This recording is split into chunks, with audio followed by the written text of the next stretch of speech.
आज हम बात करेंगे बेटा पीएच ऑफ सॉल्ट सॉल्यूशंस के बारे में। यानी साल्ट सॉल्यूशन जो एक्वस सॉल्यूशन होता है, साल्ट्स का जो एक्वस सॉल्यूशन होता है वो उसकी पीएच क्या होगी, इसके बारे में हम बात करेंगे। आपके साल्ट्स आपको पता है कि वो कई तरह के होते हैं, तो उनका एक्वस सॉल्यूशन भी उसी तरीके से होगा। देखिए, यानी मैं बात कर रहा हूँ, मैं किस बारे में बात कर रहा हूँ, आप सिंपल सी बात कर लेते हैं। जब हम साल्ट को वाटर में डिसॉल्व करते हैं तो ये एक एक्वस सॉल्यूशन का फॉर्मेशन करता है। हम बात कर रहे हैं इस एक्वस सॉल्यूशन की पीएच कैसी होगी।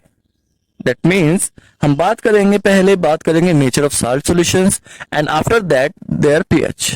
यस,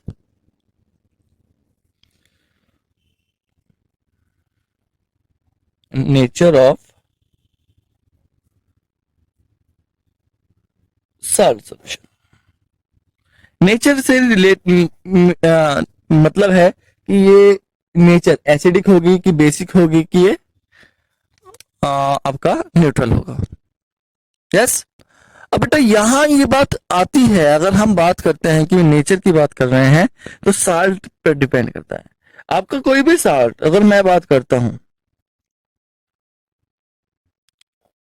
कोई भी साल्ट आपका वो एक एसिड और एक बेस की रिएक्शन से बनता है। यस, यानी इस साल्ट की नेचर इसके एक्वस सॉल्यूशन में कैसी होगी, ये डिपेंड करेगा the nature of acids and base which bye from which it is form, यानी जिससे ये बना है उस पर डिपेंड करेगा। अब ये एसिड कैसा होगा, ये बेस कैसा होगा। अब हमें पता है कि on the basis of strength, strength के बेस पर एसिड और बेस स्ट्रॉन्ग और वीक होते हैं। तो इस बेस पर अगर मैं बात करता हूं, आपका जो कंपोजिशन बनता है साल्ट का, वो कैसे कैसे बन सकता है। हम कह सकते हैं वीक एसिड, वीक बेस, एक तो ये बन सकता है। दूसरा बनेगा आपका वीक एसिड,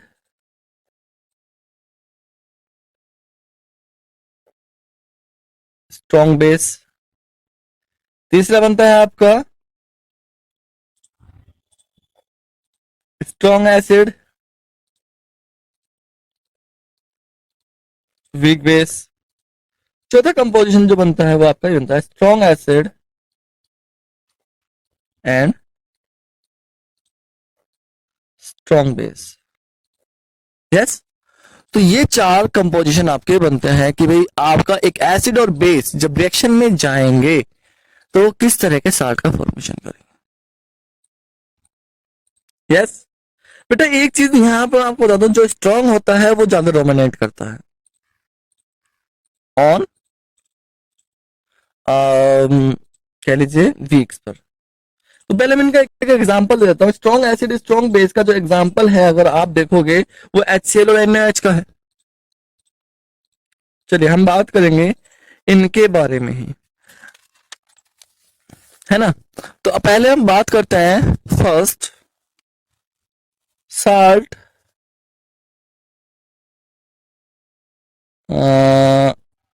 मेड फ्रॉम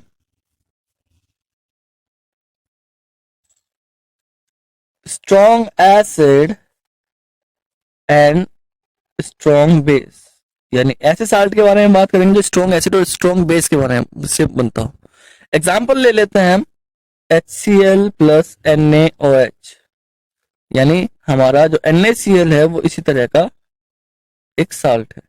या कह लीजिए आप H2SO4 प्लस MgOH की होल ट्वाइस, यानी हमारा जो MgSO4 है वो इसी तरह का है ना।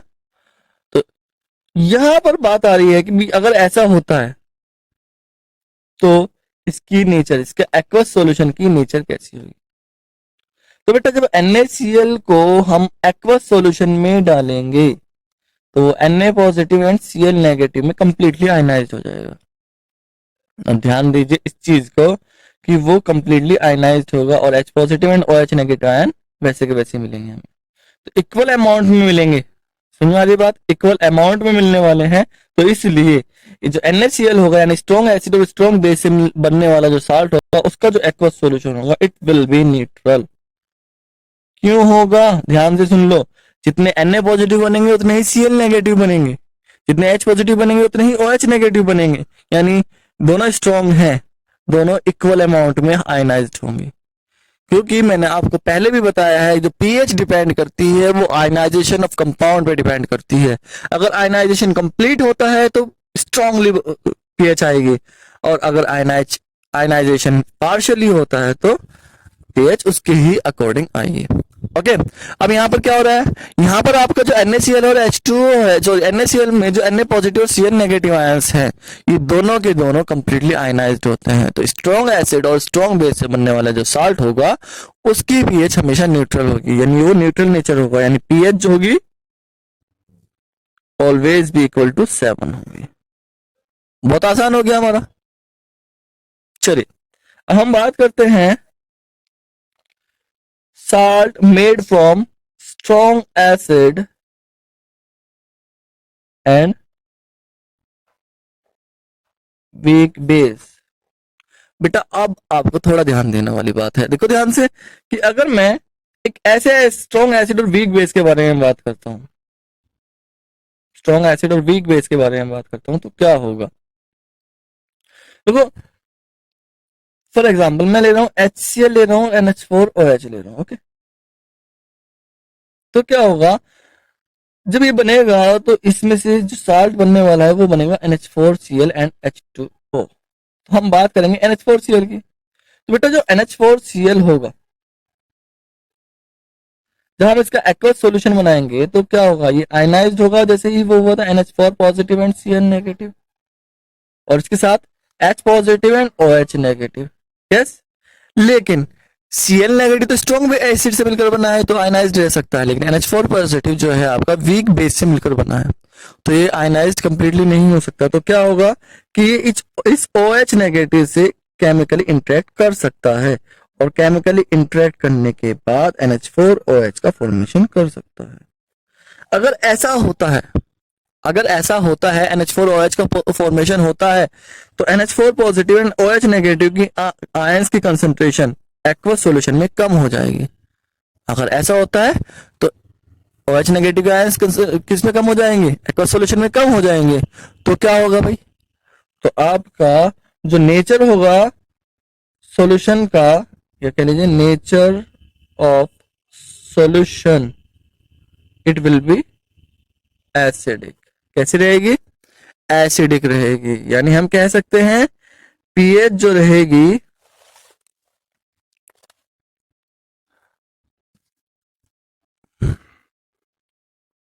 पीएच जो रहेगी वो लेस देन 7 रहेगी।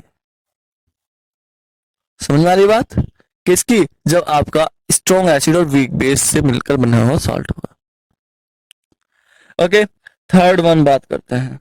थर्ड वन बात कर रहे हैं बेटा, salt is made from weak acid and strong base. Strong base से मिलकर बनता है जब साल्ट, तो हम क्या करेंगे, तो एग्जांपल लेके बात करेंगे। वैसे ही हमने वीक एसिड लिया है तो हम ले रहे हैं CH3COOH। स्ट्रॉन्ग बेस ले रहे हैं तो हमने ले लिया NaOH। तो साल्ट बनेगा आपका CH3COONa प्लस H2। तो साल्ट आपका होना सोडियम एसिटेट। अब ये जो सोडियम एसिटेट है बेटा, ये जो सोडियम एसिटेट है ये केमिकल रिएक्शन में कैसे पार्ट करेगा, तो हम सोडियम एसिटेट के बारे में बात करेंगे और इसे एक्वस सॉल्यूशन में डिसॉल्व करेंगे।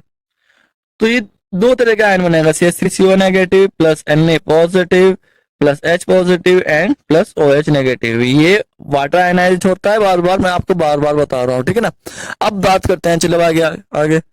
अब ये तो स्ट्रॉन्ग है, ये तो आयनाइज्ड होगा कंप्लीटली, लेकिन ये वीक है तो ये क्या कर सकता है, ये H पॉजिटिव से इंटरेक्ट कर सकता है। H पॉजिटिव से इंटरेक्ट करेगा तो क्या बनाएगा, CH3COOH, एसिटिक एसिड बना देगा। अब क्या हुआ भाई, वहां पर कंसंट्रेशन किसकी ज्यादा रह जाएगी, OH नेगेटिव की, H पॉजिटिव की घट जाएगी।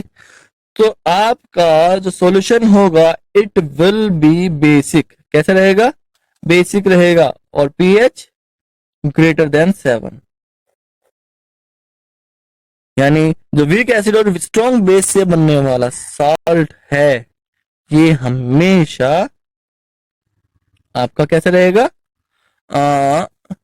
इसका एक्वा सॉल्यूशन हमेशा बेसिक रहेगा और उसकी पीएच 7 से ज्यादा रहेगी। क्लियर है बेटा? चलिए, and the last one, the salt which is made weak acid and weak base. Weak acid और वीक बेस से बनने वाले साल्ट के बारे में बात कर लेते हैं। एग्जाम्पल के तौर पर अगर मैं बात कर रहा हूं CH3COOH प्लस NH4OH के बारे में बात कर रहे हैं, तो यहां पर अमोनियम एसिटेट का फॉर्मेशन होगा, यानी CH3COONH4 प्लस H2O का फॉर्मेशन होगा। अब आपके पास साल्ट कौन सा है, अमोनियम एसिटेट। अब ये जो अमोनियम एसिटेट है बेटा, इसके बारे में हमें बात करनी है। तो अमोनियम एसिटेट जो होगा, जब हम इसे एक्वस सॉल्यूशन में लेके जाएंगे, CH3COONH4 को जब एक्वस सॉल्यूशन में लेकर जाएंगे, यानी वाटर से डिसॉल्व करेंगे, वाटर में डिसॉल्व करेंगे, तो ये आयनाइज्ड होगा CH3COO negative plus NH4 positive plus H positive and plus OH negative. Okay, इन चार तरह के आयंस में आयनाइज्ड होगा, जैसे कि बाकी सब भी हो रहे थे।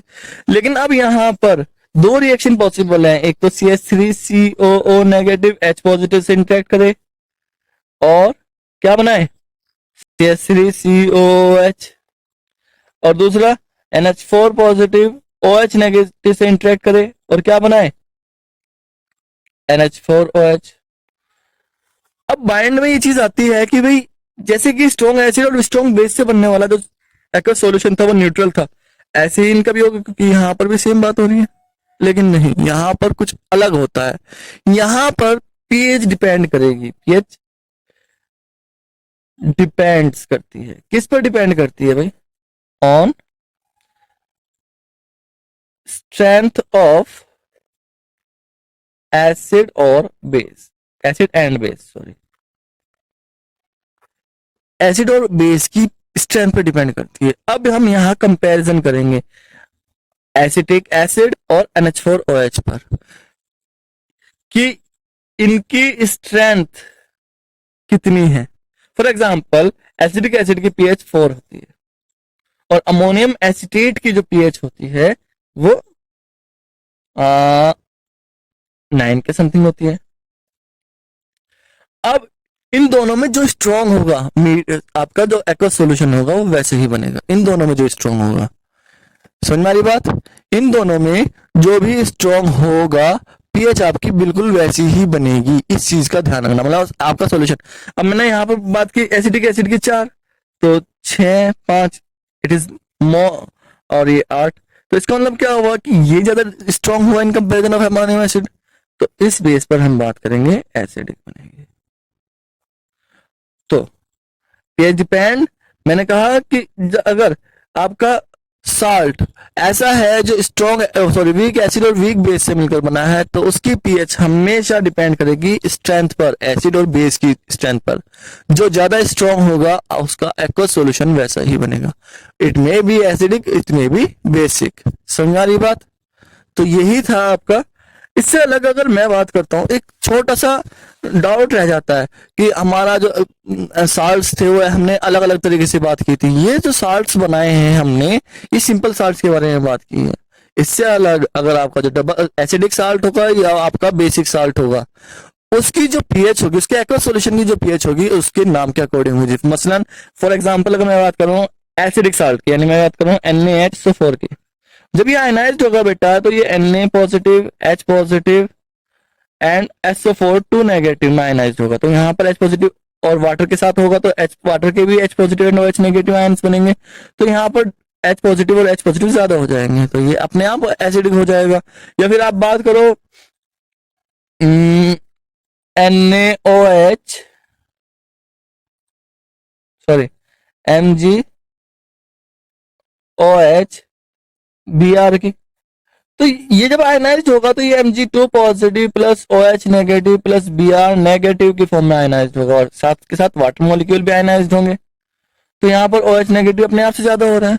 तो इसका मतलब क्या है कि जो एसिडिक साल्ट होंगे, जो बेसिक साल्ट होंगे, वो अपने कोरोस्पोंडिंग नेचर शो करेंगे, अपने बेसिक नेचर शो करेंगे। यानी एसिडिक साल्ट का, अगर जो एसिडिक सॉल्ट्स होंगे उनका एक्वस सॉल्यूशन एसिडिक ही रहने वाला है। जो बेसिक सॉल्ट्स होंगे उनका एक्वस सॉल्यूशन बेसिक ही रहने वाला है। ये चीज समझ में आ रही है आपको?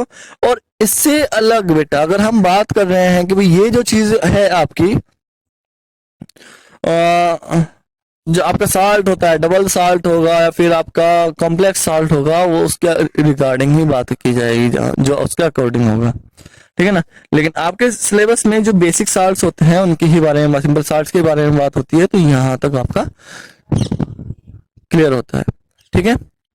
आज के लिए इतना, बाकी नेक्स्ट टाइम। Thank you.